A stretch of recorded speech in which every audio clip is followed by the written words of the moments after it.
الصابر والرابط واتقوا اللہ لعلکم تفلحون. صلوات پڑھیے گا مل کے باز.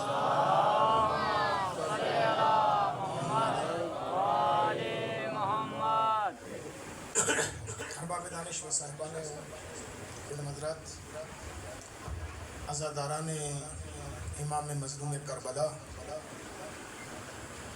کل آپ کی خدمت میں عرض کیا تھا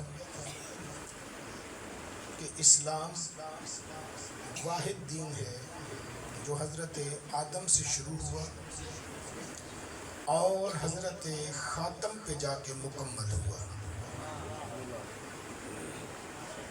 اس لیے جب تحریفات ہوئیں، یعنی لوگوں نے بیچ میں اپنے حرف ڈالے، اپنی باتیں ڈالی، تو پھر اس کا نام بدل گیا. کہیں پر اس کا نام عیسائیت رکھ دیا گیا، کہیں پر اس کا نام نصرانیت رکھ دیا گیا، کہیں پر اس کا نام یہودیت رکھ دیا گیا، کہیں پر اس کا نام صائبیت رکھ دیا گیا. تبدیلی ہوتی رہی. جیسے بعد از نبی تبدیلی ہوئی تو پھر فرقوں کے نام رکھ دیے گئے. ہے اسلام ہی، لیکن کسی نے اس کا نام شیعہ رکھ لیا، کسی نے اس کا نام سنی رکھ لیا. پھر یہ شیعہ اور سنی کا اسلام جب یثرب سے نکل کے، یعنی مدینے سے نکل کے دنیا کے مختلف شہروں میں پھیلا تو کہیں پر دیوبندی ہو گیا، کہیں پر بریلوی ہو گیا، کہیں پر سلفی ہو گیا، کہیں پر اہل حدیث ہو گیا. تو یہ پھر لوگ اسے نام دیتے گئے اپنے اپنے مزاج کے مطابق. جیسا شیعت کے کل میں نے گروہ بتائے تھے، سب کی بنیاد کیا ہے؟ علی ولی اللہ، کہ ہم علی کو ولی مانتے ہیں. لیکن اس کے بعد پھر اگلے امام اپنی مرضی سے ماننا شروع کر دیے. اب یاد رکھیے گا، آپ جو 12 اماموں کے قائل ہیں تو اس ایک بات کو یاد رکھیے گا، مذہب شیعہ اثنا عشریہ کا یہ قانون ہے کہ ہم نبی کا جانشین ہم نہیں بنا سکتے. واہ واہ واہ واہ واہ واہ، بسم اللہ. اور یہ بنانے کا اختیار مصطفیٰ کو بھی نہیں. واہ صحیح واہ. نبی اپنا جانشین بنانے کے لیے اللہ کو سفارش کر سکتا ہے، اپنی مرضی سے بنا نہیں سکتا.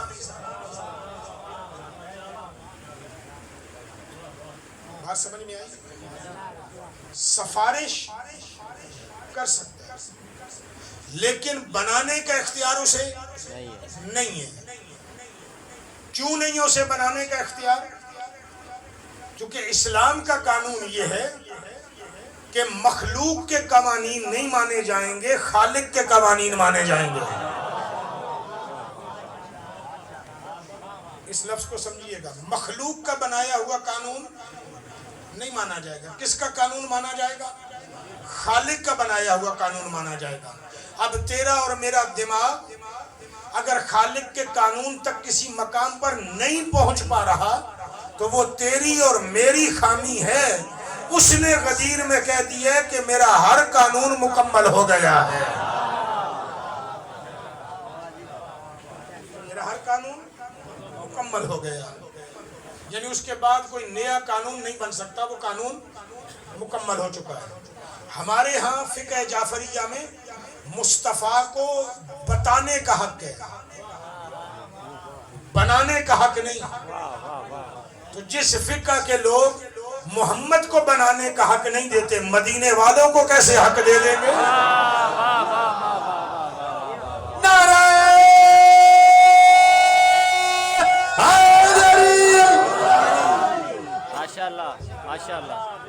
ہمارے ہاں کچھ چیزیں ایسی ہیں کہ جن کا انتخاب وہ بندہ اپنی مرضی سے نہیں کر سکتا، اس کا انتخاب رب کی رضا سے کیا جائے گا.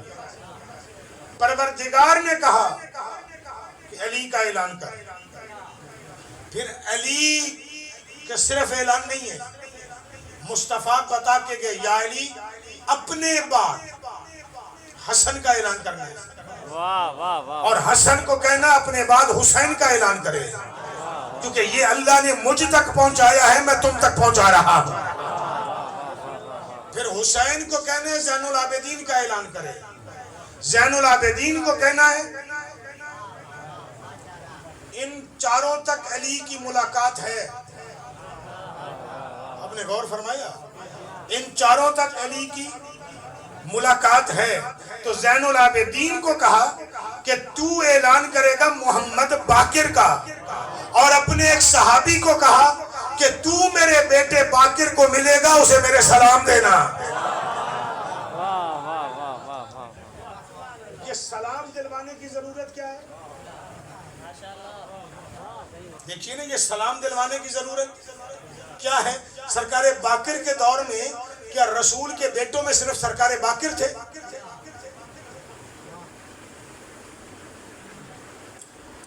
آپ کی مجھے نہیں پتا، آپ تو اپنی مرضی پر آ جائیں نا، تو آپ راجہ دہر کے دور میں سندھ کے اندر سید ثابت کر دیتے ہیں۔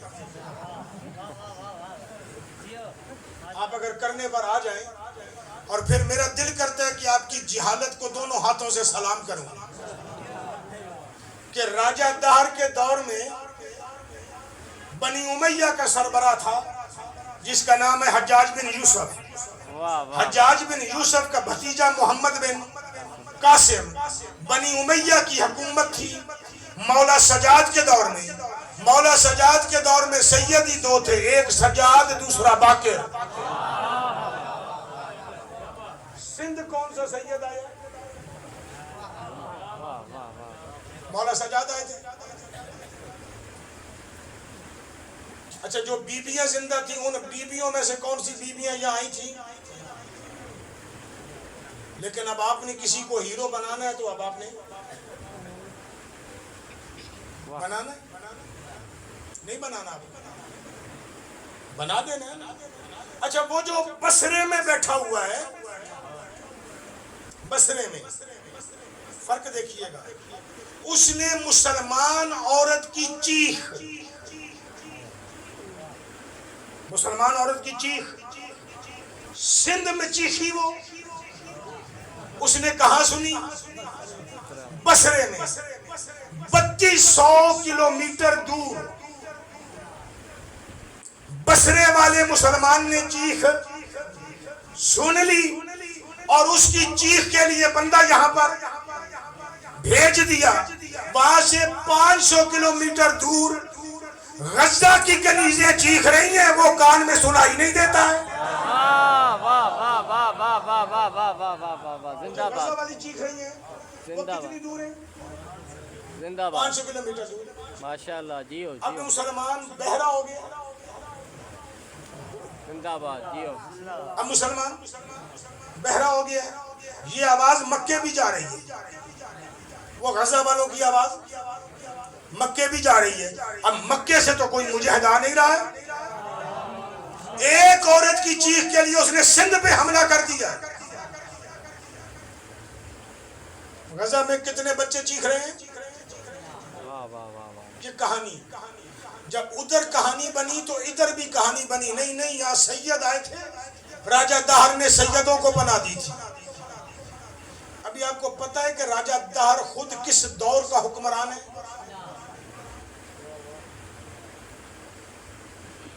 آپ کا حکمران ہے، ہماری دھرتی کا حکمران ہے۔ آپ کو سندھ کا حدود اربا پتا ہے کہاں تک ہے؟ کہاں تک ہے سندھ کا حدود اربا؟ بتائیے مجھے۔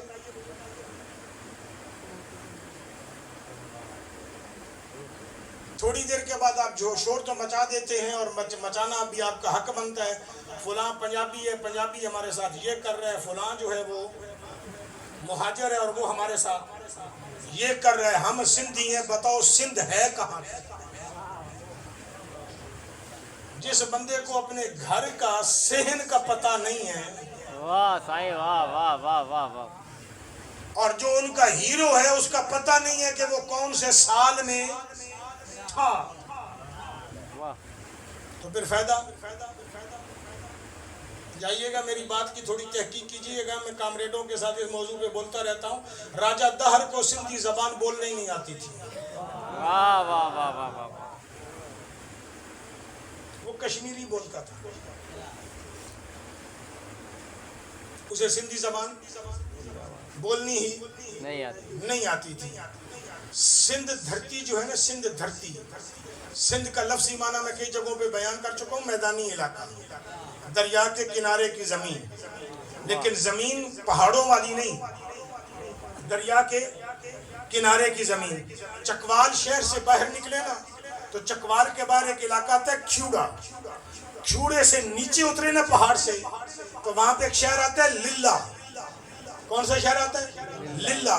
پھر آپ اس کا دیکھیں گے تو للہ انٹرچینج بھی ہے، بھیرا انٹرچینج بھی ہے.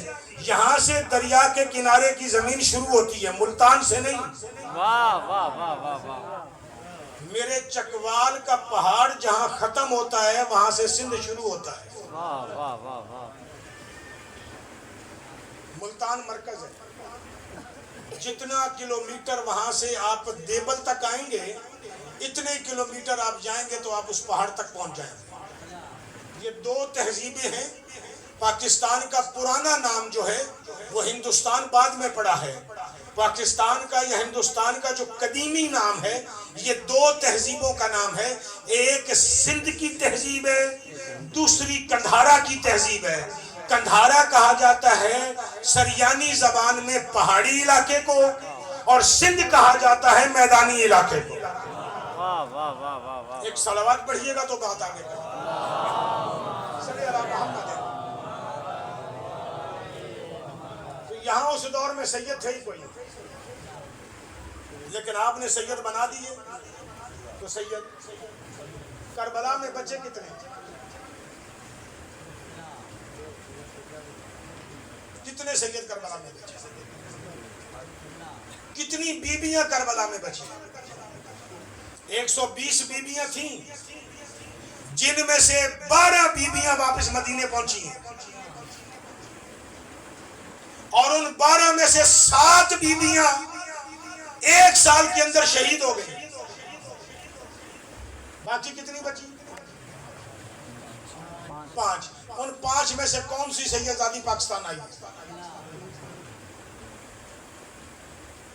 جس کو راجہ داہر نے پناہ دی؟ راجہ داہر کا دور ہے مولا سجاد کا دور، کیونکہ راجہ داہر لڑا ہے محمد بن قاسم سے.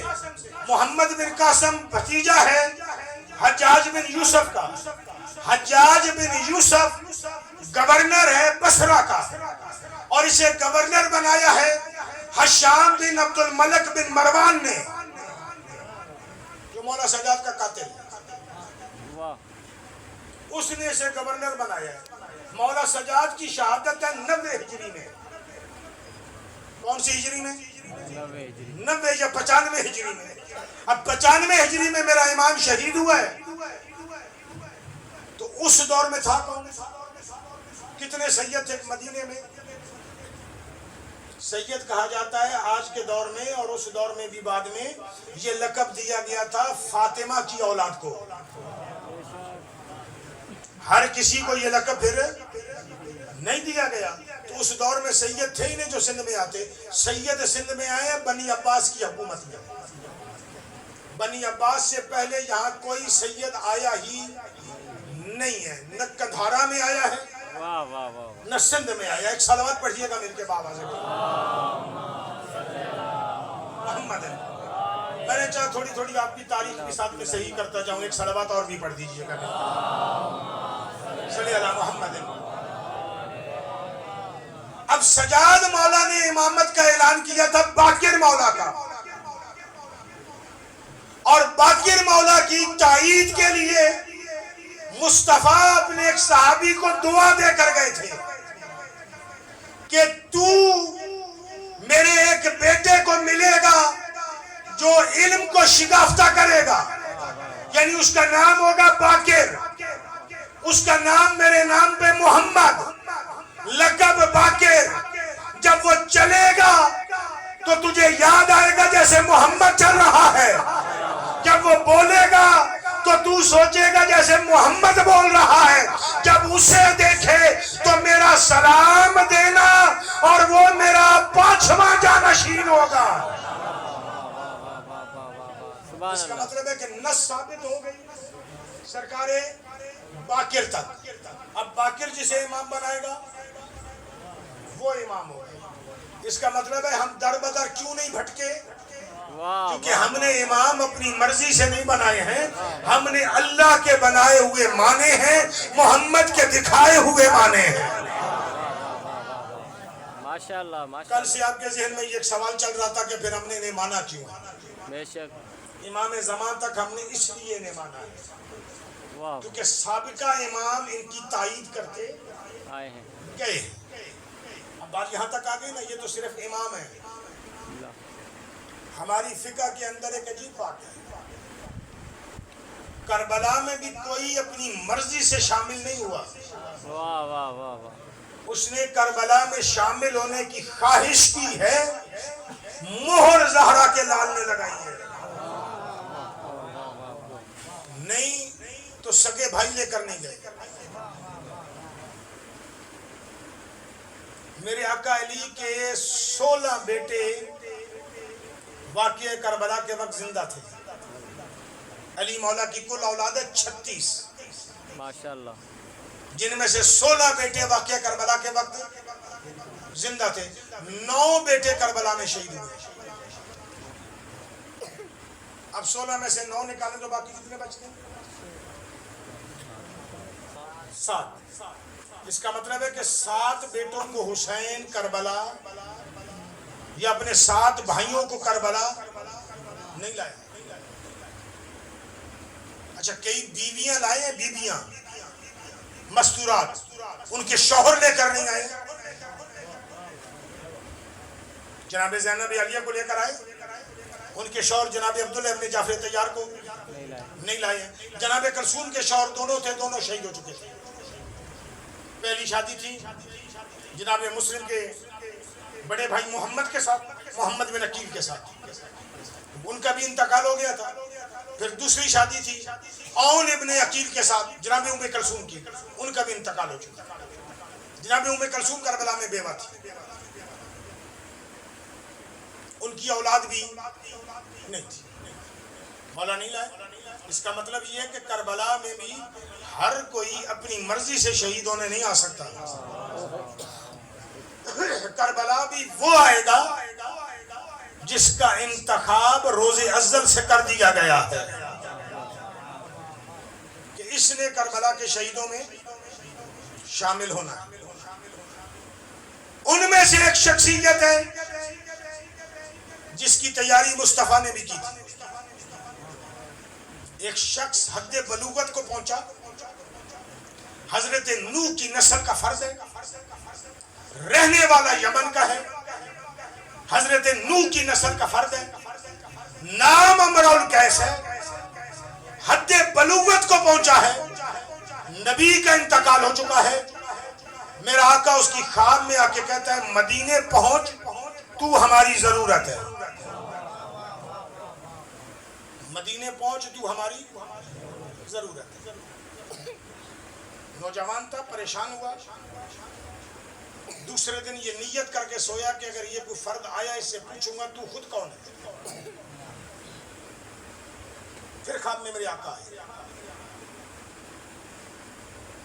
کہ میں مصطفیٰ ہوں،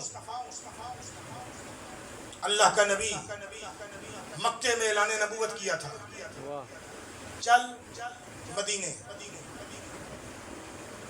پڑھا لکھا بندہ ہے، تو ہماری ضرورت ہے۔ ضرورت ہوں جی، تو ضرورت آپ کی ہو تو آپ کو آنا چاہیے۔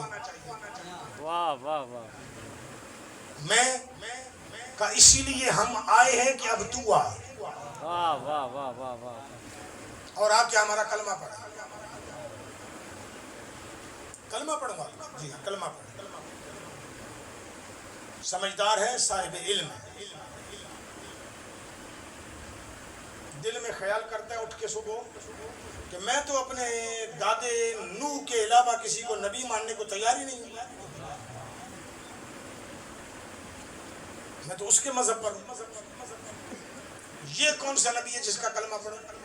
چلے تحقیق کے لیے چلتا ہوں. تحقیق کے لیے مدینے آیا. یثرب مدینے کے باہر تھا، جیسے آپ کے شہر کے بندہ باہر تھا. باہر باغات ہے. اسی دور میں یہاں بھی باغات ہوتے ہوں گے، کھجوروں کے، آموں کے باغات ہیں. وہاں سے جو داخل ہوا نا، اس کے آگے دو افراد جا رہے ہیں. ایک جوانی پر ہے، ایک بڑھاپے پر ہے. جوانی والے کے کندھے پر بیلچا ہے. اب یہ اتفاق نہیں ہے، جوانی والے کندھے پر بیلچا ہے. لگ ایسے رہے جیسے کہیں پر یہ کاشتکاری کا کام کر کے آیا ہے. بیلچے والے. دوسرے والے بندے جو بوڑھا ہے، ضعیف ہے، اس کے کپڑے صاف ہیں، لگتا ہے اس نے کوئی کام نہیں کیا. یہ چونک گیا، پریشان ہو گیا عمران قیس کہ وہ جو جوان جا رہا ہے نا، اس جوان نے چلتے چلتے دیوار پر یوں ہاتھ رکھا. جب دیوار پر یوں ہاتھ رکھا، جیسے بندہ کبھی کبھی سہارا لیتا ہے، یوں ہاتھ رکھا دیوار پر، ہاتھ رکھ کے اٹھایا. دیوار بولی لا الہ الا اللہ، کتنا خوبصورت جوان جا رہا ہے. واہ واہ واہ واہ واہ. یہ پریشان ہو گیا. اس نے چاروں طرف دیکھا کہ آواز کہاں سے آئی. یہاں سے آئیے، کہاں سے آئی. پریشان ہو گیا. اگلا منظر اس نے دیکھا کہ اس جوان نے نا، جس کے کندھے پہ بیلچا، اس جوان نے ایک پتھر پہ پاؤں رکھا. اس سے پاؤں ہٹایا تو پتھر بولا لا الہ الا اللہ، کتنا خوبصورت جوان ہے.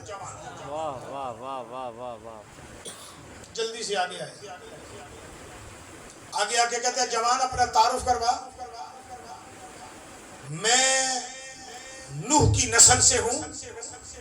میرے دادے نے 950 سال تبلیغ کی اور صرف 80 انسانوں نے کلمہ پڑھا.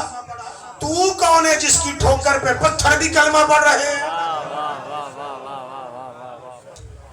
سبحان اللہ. سرکار فرماتے ہیں گھر آ جائے، مہمان خانہ کھول، اسے بٹھا. وہ جو ضعیف تھا اس نے مہمان خانہ کھولا، اسے بٹھایا. سرکار نے لباس بدلا، آ کے کہا وہ جو مصطفیٰ تجھے خواب میں ملا تھا اس کا جانشین علی. واہ واہ واہ واہ واہ واہ واہ واہ. آپ کہاں؟ تجھے بلایا ہے، تو ہماری ضرورت ہے. اشہد ان لا الہ الا اللہ وحدہ لا شریک لہ واشہد ان محمدا عبدہ ورسولہ. آپ منصوص بن اللہ امام. ٹھیک، یہ خط لے. حلب چلا گیا. یمن کی زمینیں بیچ، یمن کا کاروبار بیچ، حلب چلا گیا. یہ خط لے. وہاں پر ایک قبیلہ ہے، قبیلہ قریش، حلب میں. اس قبیلے کے سردار کے پاس جا. اس سردار کی ایک بیٹی ہے، اس بیٹی کا نام میں نے اس کے اندر لکھ دیا ہے. اس سے جا کر شادی کر، جب ضرورت ہوگی تجھے بتا دیا جائے. یہ چلا گیا وہاں. 6 مہینے لگے، سال لگے. یہ وہاں چلا گیا. اس نے جا کر وہ خط قبیلے کے سردار کو پیش کیا کہ یہ امیر المومنین علی ابن ابی طالب کا خط ہے. چوما، آنکھوں کو لگایا، چوما. چومنے کے بعد کہا خط بعد میں پڑھتے، تو بتا مقصد کہ تیری بیٹی سے شادی. حکم علی کا کہ نام بتا کس میں، بیٹیاں 3 ہیں. واہ واہ واہ واہ. کہ مجھے نہیں پتا، نام علی نے لکھ کے بھیجا ہے. اچھا، نام علی نے لکھ کے بھیجا ہے. شادی کیوں کروا رہے ہیں؟ کہ کہہ رہے ہیں کہ تو ہماری ضرورت ہے، تو ہماری ضرورت ہے. خط چوما، آنکھوں کو لگایا، کھولا، ادب سے پڑھا. اس میں لکھا ہوا تھا اے قبیلہ قریش کے فرزند، تیری ایک بیٹی ہے جس کا نام ہے ہند الہنود. اس بیٹی کی شادی اس کے ساتھ کر دے واہ واہ واہ واہ اور اس کے کاروبار میں اس کا ہاتھ بٹا. اس نے کہا تو میرا مہمان, شادی کے اخراجات بھی میں کروں گا. یہ میری بیٹی ہے جس کا نام ہے ہند الہنود, ایک نظر اسے دیکھ لے, کل تیرے نکاح میں دے رہا ہوں. واہ قبول ہے؟ اس نے کہا قبول نہ ہونے کا سبب بھی کوئی نہیں, علی کا انتخاب ہے. قبول ہے, شادی ہو گئی, گھر بنا لیا, زمین لے لی, کاروبار بنا دیا. علی مولا کو ملنے کے لیے آتا ہے, شکریہ ادا کر لیا, زوجہ ساتھ, پھر کوفے آتا رہا, پھر مدینے آتا رہا. سرکار حسن کو ایک دن کہتا ہے مولا یہاں پہ گھر بنا لوں, آپ کی اجازت ہو, کیونکہ پہلے اکیلا تھا, اب اللہ نے مجھے 3 بیٹیاں دی, اب مجھے اچھا نہیں لگتا کہ بطول کی بیٹیاں ہماری خدمت کریں, گھر بنا لوں. کب بنا لے؟ مدینے سے 3 میل باہر ایک بستی ہے احد کے میدان کی طرف. اس بستی میں میرے آقا کی زمین ہے. میرے آقا نے کہا وہ زمین ہماری ہے, اس پہ بنا لے. اس نے کہا مولا خریدوں گا. اس نے وہاں گھر بنایا, بہت جلدی کر. اس نے وہاں گھر بنایا, اس گھر میں اس نے رہنا شروع کیا. جب بھی مدینے اور مکے آتا سادات کی زیارت کرتا, لیکن جا کے رہتا اپنے گھر میں. وقت آ گیا, مولا حسن دنیا سے چلے گئے, دور آ گیا سرکار امام حسین کا, ہجری آ گئی 55. سرکار امام حسین نے مہینہ آ گیا رجب کا. رجب کے مہینے میں یہ عمرہ کرنے آتا تھا, کیونکہ رجب کے چاند میں 2 عمرے کیے جا سکتے, ویسے عمرے نہیں کیے جا سکتے, یہ علیحدہ ایک موضوع ہے. رجب میں عمرہ کرنے آیا, عمرہ کیا, روضہ رسول کی زیارت میں آیا, اپنے گھر میں رہ رہا ہے. مولا نے اسے پیغام بھجوایا آج میرے کچھ قاصد تیرے گھر آئے. امر القیس نے گھر میں اہتمام کیا. ہند الہنود کو کہا کہ آج حسین کے گھر سے کچھ قاصد یا مہمان آئے. میرے آقا اور ثانی زہرا مل کر بیٹھے. عبداللہ ابن جعفر طیار کو بلایا, مسلم ابن عقیل کو بلایا, رقیہ بنت علی کو بلایا جو زوجہ ہے جناب مسلم ابن عقیل. کہا آپ تینوں جائیں, مردوں میں آپ دونوں جائیں, خواتین میں رقیہ آپ اپنی کنیزوں کے ساتھ جائیں, اور آپ نے جا کے امر القیس کو کہنا ہے کہ اللہ نے تیری بیٹی ام رباب کا عقد حسین سے کرنا چاہا. سبحان اللہ ذہن تک آ گئی. سبحان اللہ سبحان اللہ. ایک صلوات پڑھیے گا بی بی کی ذات محمد. صلوات تھوڑی بلند آواز سے پڑھ دیں تو میں بتا. اللہم صلی علی محمد. خاندان پتہ چل گیا, سبحان اللہ سبحان انتخاب پتہ چل گیا. آپ کیونکہ قدیمی ازادار ہیں, آپ ضرورت تک بھی پہنچ گئے ہوں گے. ایک صلوات اور پڑھیے گا مل کے باوازی.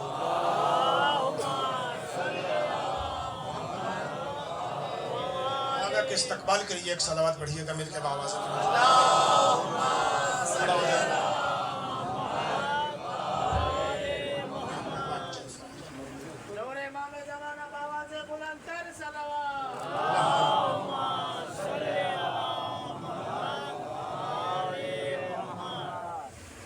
میرے لیے تو یہ بالکل ہی بے ادبی ہے کہ میں آپ کے سامنے کبھی ممبر پہ آج تک بیٹھا نہیں ہوں, اسی لیے کہہ رہا ہوں.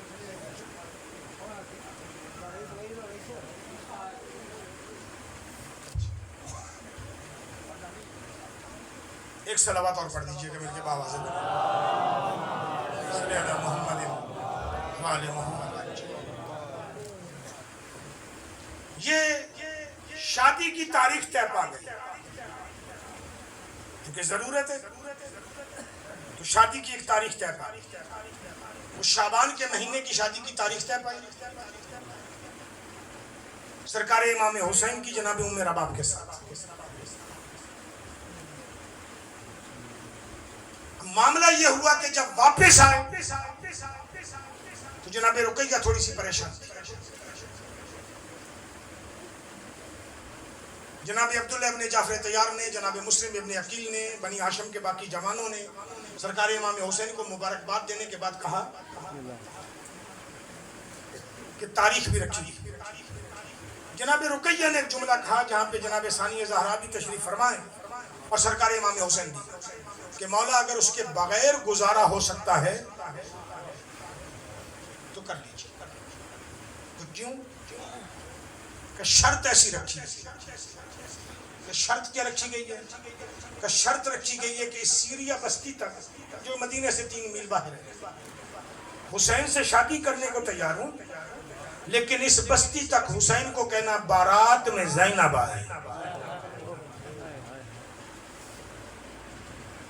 میرے آقا حسین نے ایک مرتبہ ارادہ کیا کہ جواب دے دیا کہ ہم نہیں چاہتے، لیکن آقا زادی اٹھی اور کہا حسین انکار نہیں کرنا، کیونکہ تجھے پتہ ہے نا ام رباب کے بغیر ہماری نہ کربلا سجتی ہے نہ شام سجتی ہے۔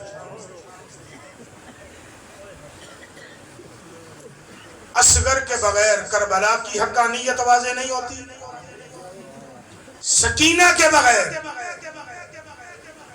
شام کی حقانیت واضح نہیں ہوتی۔ اور یہ حقیقت اپنی جگہ پر میرا آقا شہزادہ علی بن اصغر دلیل ہے حقانیت حسین کی، کیونکہ جنگوں میں جوان مارے جاتے ہیں، لیکن جب نوکے سنا پہ سر جاتا تھا نا شہزادہ علی اصغر کا، تو ہر شہر کا بندہ کہتا تھا کربلا میں جنگ اور جہاد نہیں ہے، ظلم ہوا، کہ یہ وہ بچہ مارا گیا جو ماں کو ماں بھی نہیں کہہ سکتا ہے۔ اور دوسری دلیل بنی ہے حسین کی وہ بیٹی کہ جو جب سے پیدا ہوئی ہے تب سے لے کر شہادت حسین کے وقت تک ہمیشہ 2 سینوں پر سوئی ہے، یا حسین کے سینے پر، اور اگر میرے مولا حسین نہیں ہوتے تھے تو پھر اپنے بھائی علی یعنی اکبر کے سینے پر سوتی تھی، اور شام غریبہ کو کہہ رہی ہے بابا نہ تو نظر آتا ہے اور نہ مجھے بھیا علی یعنی اکبر کا سینہ مل رہا ہے۔ اب یہ کیسے سوئی ہے؟ اس کا سونا مشکل ہے، لیکن روایت کہتی ہے کہ ہاں ایک وقت آیا ہے جب میری آقا زادی نے کہا ہے کہ سجاد میں نے خواب میں اپنے بابا سے آج ملاقات کی ہے، اب اس زندان میں کسی طریقے سے میرے بابا کا سر لے آ کہ میں اپنے بابا سے ملاقات کر لوں۔ اب یہاں پہ یقیناً دعا مانگنی چاہیے، اور دعا مانگنے کا حق بھی بنتا ہے رضادار کا، کہ دعا یہ مانگنی چاہیے کہ خدا کرے کبھی کسی بیٹی کے سامنے باپ کا قاتل سر لے کر نہ آ جائے، اور وہ بھی اتنی کم سن بیٹی کے ساتھ۔ سر بھی لایا تو شمر ابن ذوالجوشن لایا۔ میرے بزرگوار ہیں، ان کے سامنے اب میں کس انداز میں کہوں کہ اس نے سر کیسے اٹھایا ہوا تھا، حالانکہ حق تو یہ بنتا تھا سر ایسے اٹھائے جیسے قاری قرآن اٹھاتا ہے، دونوں ہاتھوں سے اٹھاتا، ہاتھوں کو رحل بناتا، سینے سے لگا کر لے آتا، لیکن اس انداز میں نہیں لایا ہے۔ ہاتھ وہاں ڈالے ہوئے تھے جہاں زہرا کنگیاں کرتی تھی، ایک بال ٹوٹ جاتا سیدہ روتی تھی۔ میری آقا زادی سکینہ نے نظر کی نا تو تڑپ کے کہا میرے باپ کی زلفوں سے ہاتھ نکال۔ اس نے سر میری آقا زادی کے حوالے کیا۔ کیسے کیا؟ اسے رہنے دیجئے۔ میری آقا زادی نے سر لیا، اپنے سینے پہ سر رکھا، سر لے کر زندان کے ایک کونے پہ چلی گئی۔ وہاں پہ ایک پتھر موجود تھا، اس پتھر کے اوپر جا کے تھوڑی سی ایک ہاتھ سے مٹی ڈالی، مٹی ڈال کے مدت کے بعد سکینہ مٹی پہ لیٹی ہے۔ لیٹنے کے بعد کہتی ہے بابا آج بیٹی تیرا قرض اتارے۔ ساری زندگی مجھے سینے پہ سلایا ہے، اور نوکے سنا پہ سفر کر کے تھک گیا ہوگا، آج بیٹی کے سینے پہ آرام کر۔ بابا میں نے بازار شام دیکھا، بابا مجھے تماچے مارے گئے، بابا ایک مرتبہ آنکھ کھول تو صحیح، بابا دیکھ میرے رخسار زخمی ہے، بابا آنکھ کھول کے دیکھ میرے کان زخمی ہے۔ اور ایک مرتبہ ایسی آواز دی کہ زہرا کے لال نے آنکھیں کھولی، کہنے لگی بابا دیکھ تیری سکینہ 4 سال میں بوڑھی ہو گئی ہے، دیکھ میرے بال سفید ہو گئے۔ حسین نے آنکھیں کھولی، ادھر حسین کی آنکھیں کھولی، ادھر سکینہ کی آنکھیں بند ہوئی، ادھر سر ڈھلک گیا۔ سجاد مولا نے پڑھا اِنَّا لِلَّهِ وَإِنَّا إِلَيْهِ راجعون۔ او دنیا والوں، پردیس میں سجاد کا قضیہ ہو گیا ہے، اب قبر بنے تو کیسے بنے، جنازہ اٹھایا جائے تو کیسے اٹھایا جائے۔ وَسَيَعْلَمُ الَّذِينَ ظَلَمُوا أَيَّ مُنْقَلَبٍ